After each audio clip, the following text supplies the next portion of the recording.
আজকে তো ঈদ। টুনি আর মাস্টার মশাই আমার তরফ থেকে আপনাদের দুজনের দাওয়াত রইল, যাইবেন কিন্তু মনে কইরা। ওই ছোট্ট, আমাদের দুই ভাইকে কেন বললি না ঈদের দাওয়াতের কথা? আমরা কি দোষ করছি তোর? হ্যাঁ, ওরে বাবা রে, তোরে বলতে পারম না। তোরে দাওয়াত দিলে আমার ঘরে যা কিছু আছে তুই খেয়ে সব শেষ করবি। তোদের দুই ভাইয়ের যে পেট বড়, বাপ রে বাপ, আমি পারবো না। আপনারা দুইজনই যাইয়েন, আমি চলি। এই মোটর সামনে থাকলে এবার আমাকে মান সম্মান শেষ করে ফেলাইব। এই ছোট, দাঁড়া, তুই দাওয়াত দিতে রাখবে না, বুঝছিস?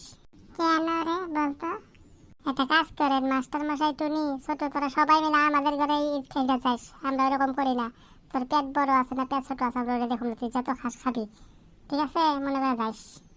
এটা কিন্তু ঠিক কাম করছিস। ঈদে সবাই মিলে দিলে খাইতে লাগে, ওরকম হিংসামি করতে লাগে না। ভালো করছিস। ঠিক আছে, তোদের ঘরে যাবো, ছোট ঘরে যাবো না।